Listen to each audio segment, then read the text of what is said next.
Selamat siang Ibu Elda serta teman-teman semua. Terima kasih atas kesempatan yang telah diberikan. Perkenalkan, saya Nur Hawa dari Program Studi Ilmu Ekonomi Islam. Pada kesempatan kali ini saya akan memaparkan topik berjudul Transisi Energi Hijau dan Peningkatan Kualitas Sumber Daya Manusia sebagai strategi Indonesia mengatasi middle income trap. Yang dimana Indonesia saat ini tergolong negara berpendapatan menengah ke atas, namun masih menghadapi resiko besar terjebak dalam middle income trap. Istilah ini mengacu pada kondisi ketika perekonomian berhenti tumbuh setelah mencapai tingkat pendapatan menengah karena produktivitas dan inovasi stagnan. Menurut teori struktural transformation dari Arthur Lewis, pertumbuhan ekonomi berkelanjutan menuntut adanya pergeseran dari sektor pertanian ke sektor industri dan jasa bernilai tambah tinggi. Sayangnya, Indonesia masih sangat bergantung pada ekspor komoditas dan energi fosil yang rentan terhadap fluktuasi harga global. Maka dari itu dibutuhkan strategi yang tidak hanya fokus pada pertumbuhan jangka pendek, tetapi juga mampu mentransformasi struktur ekonomi nasional. Dua strategi utama yang dapat menopang transformasi ini adalah transisi energi hijau dan peningkatan kualitas sumber daya manusia. Pertama, kita bahas transisi energi hijau. Secara teoritis, konsep ini bersumber dari teori pembangunan berkelanjutan atau sustainable development yang dikemukakan dalam Brundtland Report tahun 1987. Prinsip dasarnya adalah memenuhi kebutuhan generasi saat ini tanpa mengorbankan kemampuan generasi mendatang. Dalam konteks ekonomi, transisi menuju energi terbarukan seperti energi surya, panas, air, dan bioenergi bukan hanya langkah ramah lingkungan, tetapi juga strategi ekonomi jangka panjang melalui perspektif Porter, hipotesis kebijakan lingkungan yang ketat justru dapat memacu inovasi dan efisiensi produksi. Bagi Indonesia, langkah ini relevan karena negara kita memiliki potensi energi hijau hingga 442 gigawatt. Menurut data IRENA tahun 2022, jika dimanfaatkan sektor ini dapat menciptakan jutaan lapangan kerja hijau baru, mengurangi ketergantungan terhadap impor energi sekaligus mempercepat diversifikasi ekonomi. Dalam teori endogenous growth dari Paul Romer, inovasi dan teknologi menjadi faktor utama dalam meningkatkan pertumbuhan jangka panjang.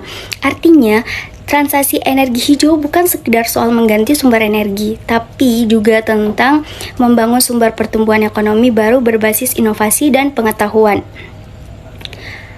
Yang kedua, kita bahas peningkatan kualitas sumber daya manusia.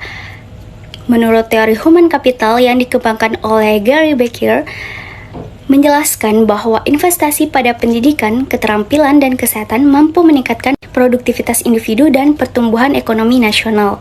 Negara-negara seperti Korea Selatan dan Singapura berhasil keluar dari middle income trap karena mereka menjadikan pendidikan dan riset sebagai pusat strategi pembangunan. Mereka menanamkan budaya belajar, inovasi, dan kompetensi digital sejak dini. Indonesia dapat mengambil pelajaran penting dari hal ini.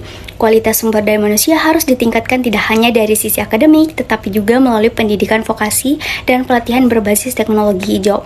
Kurikulum universitas dapat diperkuat dengan riset energi terbarukan, program MPKM bisa diarahkan pada proyek inovasi hijau, dan kolaborasi industri kampus harus lebih intensif agar lulusan lebih adaptif terhadap perubahan pasar tenaga kerja.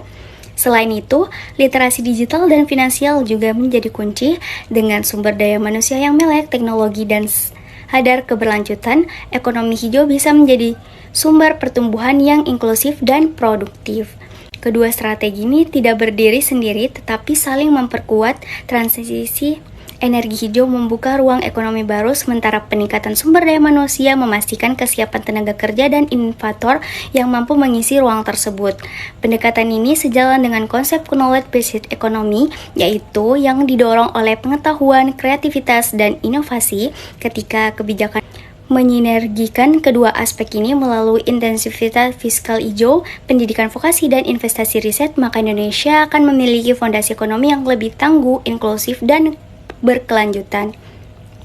Sebagai penutup, dapat disimpulkan bahwa transisi energi hijau dan peningkatan kualitas sumber daya manusia merupakan dua pilar utama yang menentukan keberhasilan Indonesia dalam keluar dari middle income trap.